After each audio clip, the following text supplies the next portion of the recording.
اس video میں جس topic پہ ہم بات کرنے والے ہیں وہ ہے categories of communication. Last video میں ہم نے بات کی تھی کمیونیکیشن کے حوالے سے کہ کمیونیکیشن کہتے کس میں، اب اس کی کیٹیگریز پہ بات ہوگی۔ دیکھیں کیٹیگریز کی ہم بات کریں تو کمیونیکیشن کو ہم 4 کیٹیگریز میں بیسکلی ڈیوائڈ کرتے ہیں۔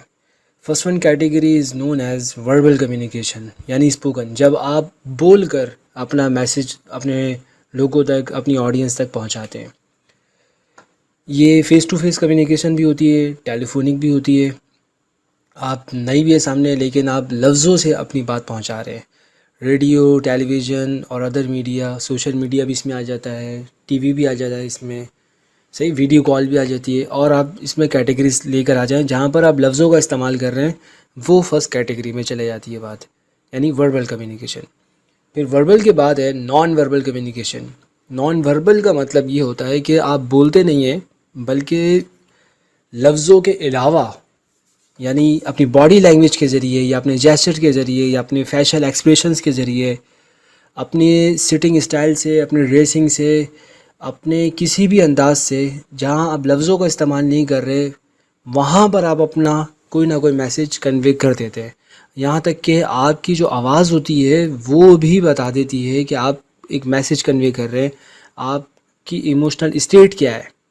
آپ یہ چیز چاہتے ہوئے اور نہ چاہتے ہوئے دونوں طرح نان وربل کمیونیکیشن، وہ کہتے ہیں کہ انسان کی قابلیت اس کی زبان کے نیچے پوشیدہ ہوتی ہے، جب وہ زبان کھولتا ہے یعنی وربل کمیونیکیشن ہوتی ہے تب تو بالکل وہ کھل کے سامنے آ جاتا ہے اور اس کی پرسنالٹی کھل جاتی ہے۔ لیکن اگر آپ کسی اور زاویے سے انسان کو دیکھنا چاہیں، جیسے انٹرویو میں ہوتا ہے، اگر میں بات کروں ISSB کی، تو وہاں پر بھی اس چیز کو بہت زیادہ دیکھا جا رہا ہوتا ہے۔ آپ کے جیسچر، یہ ساری چیزیں کوئی نہ کوئی سگنل دے رہی ہوتی ہیں، آپ کے بیٹھنے کا اسٹائل کیسا ہے، آپ کس طرح کے لوگوں میں بیٹھتے ہیں، ساری چیزیں۔ 2 کیٹیگریز ہو گئیں۔ تیسری جو ہمارے پاس کیٹیگری ہے وہ ہے ریٹن کمیونیکیشن، یعنی آپ بول کر بھی میسج پہنچاتے ہیں اور بغیر بولے بھی پہنچاتے تھے، کبھی لکھ کر بھی پہنچاتے ہیں۔ جیسے اب ای میلز کا استعمال آپ کرتے ہیں، سوشل میڈیا کا استعمال کرتے ہیں، بک، میگزین، انٹرنیٹ، صحیح۔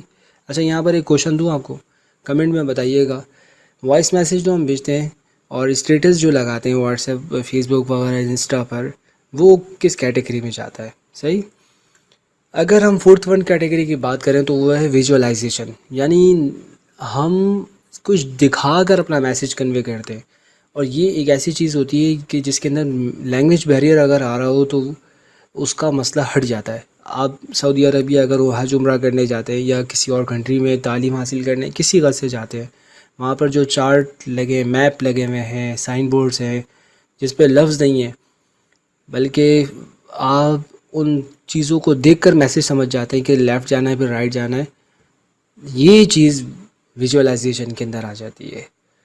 اچھا یہاں پر یہ بات بھی سمجھنا ضروری ہے کہ جب ہم نے میسج کو کنوے کرتے ہیں تو دیکھیں ہماری جو کمیونیکیشن ہے 35% وربل ہوتی ہے اکارڈنگ ٹو ریسرچ، ہو سکتا ہے کسی اور ریسرچ میں ڈفرینٹ آ جائے، لیکن نان وربل جو ہے وہ زیادہ ہی ہوتی ہے 65%۔ تو دیکھیں اسپیچ آپ کر رہے ہیں، انٹرویو دے رہے ہیں، پڑھا رہے ہیں، کچھ بھی کر رہے ہیں، آپ کے بارے میں یا آدمیوں کہہ لیں کہ آپ اپنے میسیج کو زیادہ جو افیکٹو بنا رہے ہوتے ہیں وہ نان وربل سے زیادہ بنا رہے ہوتے ہیں۔ تو ان چیزوں پہ کام کرنا ضروری ہے، موومنٹ، ایون کہ آپ کا جو پاسچر ہوتا ہے نا، بیٹھنے کا اسٹائل کیسا ہے، کھڑے ہونے کا اسٹائل کیسا ہے، اسی سے بہت کچھ پتہ چل جاتا ہے کہ آپ ولنگ ہیں یا نہیں ہیں۔ بہت ساری چیزیں، آئی کانٹیکٹ بہت ہی زیادہ امپورٹنٹ چیز ہے، جیسچر کیا ہے، اپیئرنس کیسا ہے۔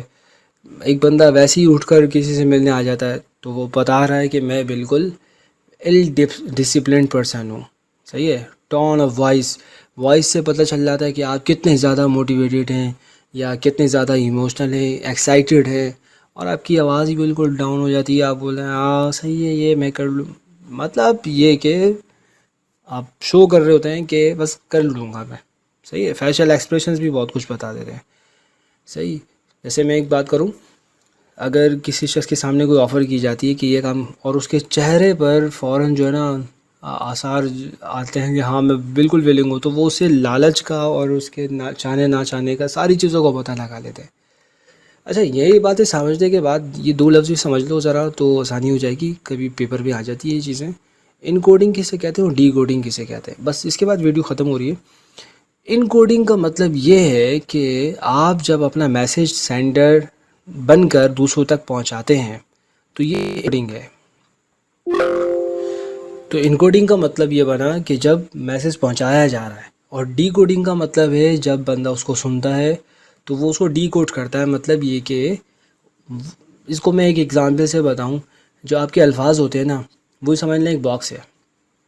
آپ پہلے باکس کے اندر سامان رکھتے ہیں، پھر اس تک پہنچاتے ہیں. جیسے کوئی آرڈر ڈیلیور کرنا ہے تو باکس کے اندر آتا ہے نا، باکس کھولیں گے پھر اس کے اندر سے سامان نکالیں گے. تو جو سامان آپ نے رکھا، جو بھی مٹیریل اس کے اندر رکھا ہے، وہ آپ کا میسیج ہے. اور جو باکس ہے وہ انکوڈنگ کا کام کر رہا ہے. مطلب اس کو رکھنا اس کے اندر انکوڈنگ ہے، اور جو ریسیو کرے گا وہ اس کے اندر سے میسیج نکالے گا. مطلب یہ ڈی کوڈ کر رہا ہے وہ. صحیح ہے. اچھا، یہ چیزیں آپ کے لیے ہم چھوڑ دیتے ہیں تاکہ آپ اس کو پڑھ لیجئے گا، اور اس کے بارے میں کوئی اور کنفیوژن ہو، کوئی سوال ہو، کوئی جواب ہو، بتانا چاہیں ضرور بتا سکتے ہیں. نیکسٹ ویڈیو میں جس ٹاپک پہ ہم بات کریں گے وہ 7 C's ہے. تو بھائی جڑے رہیے گا.